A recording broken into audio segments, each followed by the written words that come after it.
Uy, tingnan niyo yung lilang makina ng eroplano na umuusok sa baybayin. Ibig sabihin, yung eroplano ni Huntrix ay bumagsak mismo sa tubig na yan. Kaya dinala ko ang GN magnet ko para ihadis ito sa tubig at simulan ang magnet fishing. Sige, simulan na natin. Oo mga pare, tingnan nyo, may nararamdaman ako. Oo, may nararamdaman ako sa lubid ko. Ibig sabihin, may nakuha ako sa magnet ko. Tingnan natin kung ano yon. Ang bigat na nakuha ko mga pare. Tingnan nyo, umaahon na siya mula sa tubig. Grabe! Ano yan? Isa na namang kulay ube na bagay. Grabe, nakuha natin mula sa tubig. Ano? Grabe! Nakasulat dito ang Huntrix. Ang lupit nito. Pero ano kaya yon? Mukha siyang parte ng eroplano. Baka pakpak o kung ano man. Pero nakasulat talaga na Huntrix. Tama nga ako na yung totoong eroplano ni Huntrix ay bumagsak talaga sa tubig na yon. Mukhang totoo nga. Nakakatakot at delikado ang tubig na to. Pero ngayon, interesado na ako. Kung nakakita na tayo dito ng makina ng eroplano at isang pakpak, ibig sabihin wasak na wasak talaga ang eroplano. Ibig sabihin, ang paborito kong banda, ang K-pop Demon Hunters, Huntrix, patay na sila. O baka hindi pa. Pwede ko pang gamitin ang GN magnet ko para subukan silang iligtas at maghanap ng dagdag na palatandaan. Kaya tuloy lang ang magnet fishing, tama? Sige, ayos yan. Wala. Pero ngayon, Oo, hinigpitan na ang lubid. Ibig sabihin, may nakuha tayo at ilalabas natin ang bagay mula sa tubig. Tingnan mo yung mga bula na yan. Tingnan mo itong mga bula. Ibig sabihin, malaki ang makukuha natin, ilabas na natin. Nakikita ko na may lumalabas mula sa tubig. Parang may puti o ano ba yon? Oh, sandali! Grabe mga pare! Ano yan? May puti at nilang kulay! At parang hindi mga pare! Parang ulo ni Rumi yun! Grabe, hindi ako makapaniwala! Nakuha natin yung bagay gamit ang magnet! Ibig sabihin, patay na si Rumi mula sa K-pop Demon Hunters! Sandali, hindi! Paano naman gumana gamit ang magnet? Hindi naman metal o magnetic ang mga ulo! Totoong ulo ba ito o ano? Hindi, syempre hindi. Parang plastic na mannequin lang yan o kung ano man. Baka bagong merchandise ito mula sa K-pop Demon Hunters, mula sa Huntrix. Ako ang may-ari ng bagong merch mula sa Proling Plane. Polyplane? Ay hindi. Interesado pa rin kami. Kung buhay pa ba si Huntrix o hindi? Grabe, ang wild nito. Ang wild talaga. Pero sige, tingnan mo. Marami kaming nahanap na ebidensya na totoo talaga ang lahat ng ito. Kaya hindi kasing ligtas ng itsura ang lugar na ito.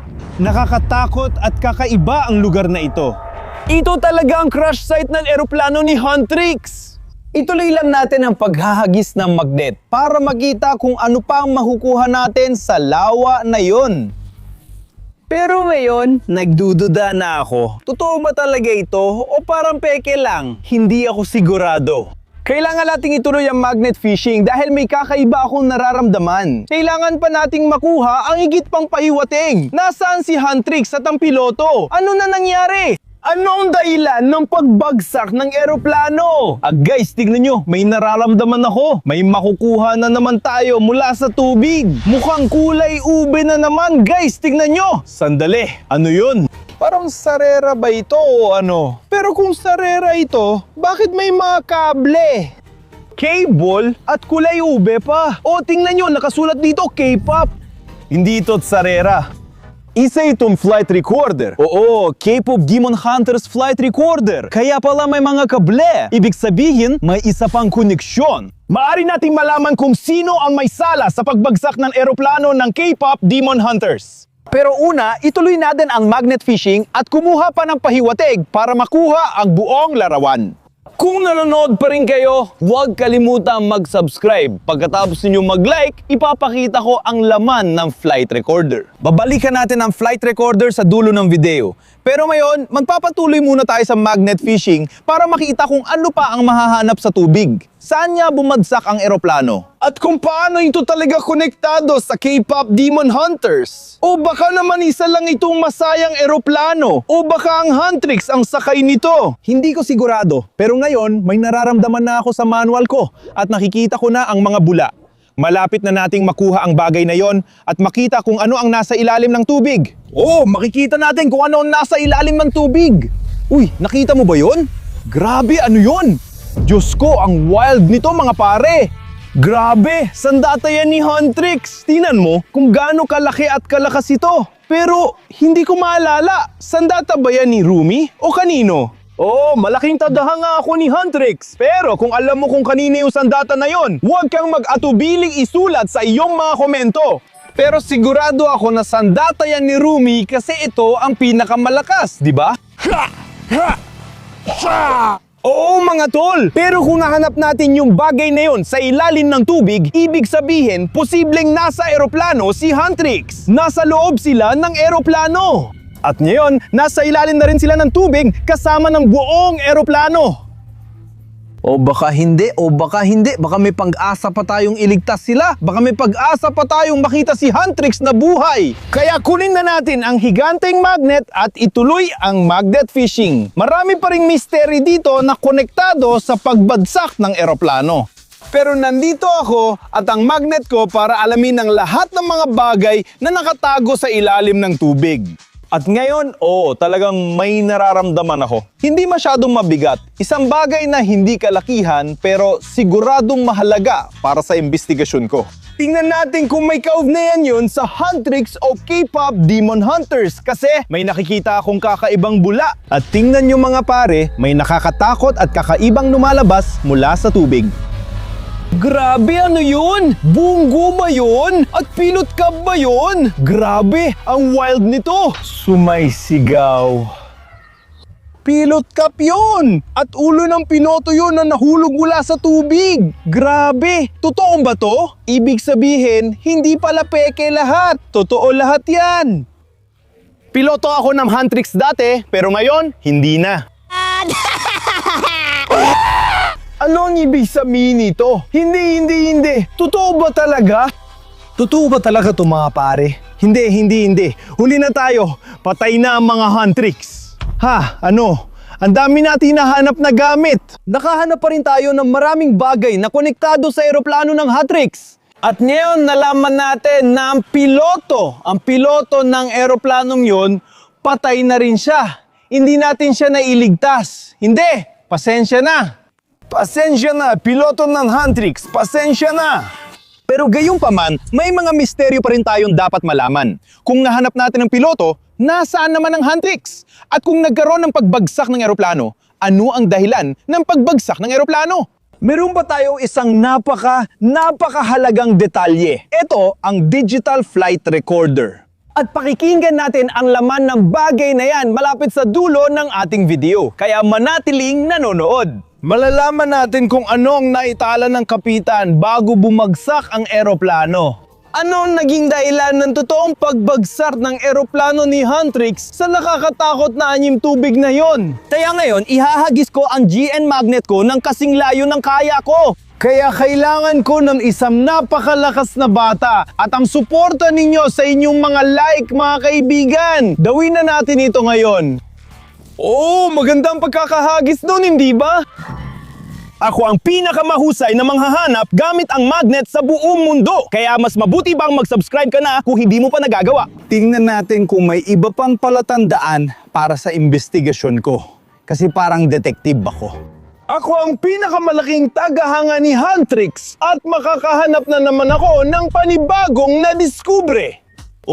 Nasa magnet na nadiskubre ko at malapit na naming makuha ang bagay. Pero kailangan naming mag-ingat, kung hindi, baka mawala ang nadiskubre. Pero guys, nararamdaman ko na lumalabas na. Grabe, hawakan ito. Espada ito. Espada ito mula kay Huntrix. Grabe, isa ito sa pinaka-epektibo. Isa ito sa pinakamapalalim na sandata mula kay Huntrix. Ginamit nila yan para labanan ang mga demonyo. Mga demonyo? Mga demonyo. Baka mga demonyo ang dahilan ng pagbagsak ng eroplano. Kaya naman nakakita tayo ng espada at yung sandata ni Rumi. Ginamit nila yung mga sandata niyang sa eroplano para labanan sila. Nakikipaglaban sila. Pumapatay sila ng mga demonyo, di ba? Kaya ngayon, nagkakaugnay na ang lahat. May isang regular na biyahe sa eroplano ng Huntrix. Pero may mga demonyo ring sakay kasama ang Huntrix. At nagkaroon sila ng laban mismo sa loob ng eroplano ni Huntrix. Pero bakit ito bumagsak? Maaring inatake ng mga demonyo ang piloto. At yun ang dahilan kung bakit nawala ang kontrol sa eroplano at bumagsak sila sa tubig. Siguro. Kahit ganon, nahanap natin ang piloto. Pero hindi si Huntrix o anumang palatandaan ng mga demonyo. Kaya ituloy natin ang paghahagis ng magnet. Hindi! Ah! Pasensya na mga pare, pero may nahuli ulit ako. Sigurado, may nararamdaman ako sa ilalim ng tubig. Baka pahiwatig na naman yan sa investigasyon ko. At ngayon, oras na para kunin ang nahuli ko sa magnet fishing mula sa tubig. Nang dahan-dahan lang mga pare. At lumalabas na ito! May isang bagay, isang pula at isang asul na bagay. Ano yung bagay na yan mga pare?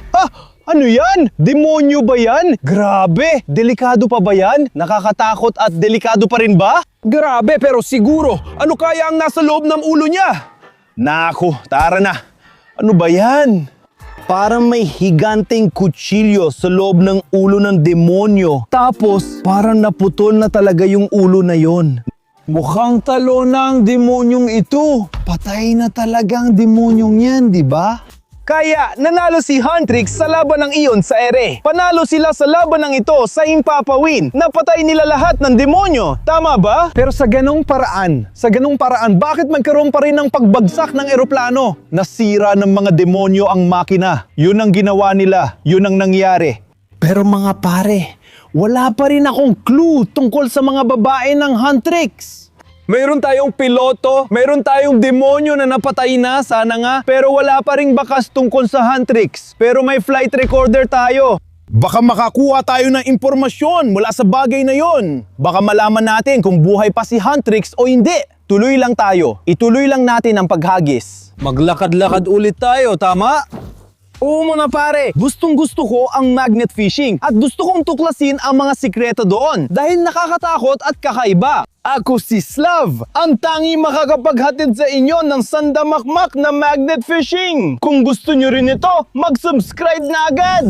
At sa pagkakataong ito, para sa isa na namang mabigat na nahukay. Oo mga pare, medyo mabigat ito at nakaka-interes. At ang dami nating bula. Kaya tingnan natin kung ano ang nakuha natin sa pagkakataong yon. Grabe, ano yun? Wow! Wow! Alam ko na! Isa na namang parte ito ng eroplano ni Huntrix. Tinatawag itong landing gear. Grabe! Kaya ang piloto ay naghahanda ng lumapad, tama ba? Pero alam niyo mga kaibigan, ang paglanding sa tubig ang pinakamahirap gawin kapag ikaw ang nagpapalipad ng eroplano. Kaya maaring iyon ang dahilan ng pagbagsak. Baka hindi sapat ang karanasan ng pilotong ito. Pero kahit na, tiyak na bahagi yan ng kulay ubing Huntrix na eroplano. Isa na naman yung bahagi ng clue natin. Kaya ngayon, humugot pa tayo ng isa pang bagay mula sa tubig gamit ang GN magnet ko. At pagkatapos ay lilipat tayo sa digital flight recorder. Tara na! Kaya napakakaiba at napakakahinahinala ng magnet fishing mga tol. Nakuha na natin halos buong eroplano mula sa tubig. Nakakuha tayo ng maraming bagay na konektado kay Huntrix. Pero walang tela, walang totoong buhok. Puro gamit lang ng manikin. Kaya hindi pa rin napatutunayan na patay na si Huntrix. Paring buhay pa rin sila. Isa na naman yung nakuha. Sigurado, may nararamdaman ako nakadikit sa magnet ko. Kaya mag-ingat tayo sa pagkuha niyan. Huli pero hindi pinakahuli, alamin natin kung ano ang nasa tubig. At kung, nakikita ko ang parang pilak na bagay. Ha? Bagbayan o ano? Diyos ko, hindi. May mga lubid na lumalabas mula sa tubig. Grabe, may maliwanag na berdeng bagay. At ano pa? Wow! At may kulay ube pa. Pero yung kulay ube na yon, mukhang isa pang bahagi ng mga debris ng eroplano. Pero ano yun? Teka, may pulang bagay dito. Grabe! Backpack pala to na may mga strap at mga damit na tinatangay ng hangin. At dito nakasulat ang pangalang Gino. Teka, ano? Si Gino ay isang demonyo. Pero sa pagkakaalam ko, mahal ni Gino si Rumi. May relasyon siya kay Rumi. Pero hindi ito backpack. Parachute yun ni Gino. Ibig sabihin, nasa eroplano si Gino pero tumalon siya gamit ang parachute niya. Pero ano nangyari pagkatapos nun? Ngayon, napakakaibang pahiwatig nito. May piloto, may mga demonyo, at baka sina Huntrix at Gino yung nasa eroplano. Kailangan nating buuin ang larawan ng magkasama, kaya kailangan natin ng digital flight recorder. Kumonekta tayo.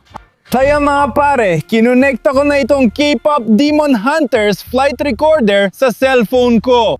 At nakuha na natin ang naitalang K-pop airplane black box. Kaya oras na para patugtugin ito at alamin kung ano talagang nangyari sa totoong buhay. Ayos ang altitude. Mukhang maayos naman ang lahat. Kaya oo, lumilipad na tayo. Malamang si Kapitan ang nagsasalita na narinig natin kanina. Tama ba? Mukhang bumabagsak tayo, Diyos ko. Heart! May sinasabi siya tungkol sa sira ng makina. Diyos ko, sumisigaw siya. So guys, nasira ang makina at tingin ko demonyo ang sanhi. Pakinggan natin. Ang mga demonyo, nandyan sila sa buong paligid. Oo, may sinasabi siya tungkol sa mga demonyo. Pero hindi pa rin natin alam kung sakayan Huntrix o hindi. Diyos ko! Mga demonyo! Mga demonyo! Tingnan mo, may batang babae na sumisigaw! Batang babae na sumisigaw! Baka si Rumi, o si Mira, o si Zoe yun! Naku po! Kita mo, naririnig mo ang mga tunog ng laban, di ba? Oo, naglalaban sila. Nakikipaglaban ng Huntrix sa mga demonyo.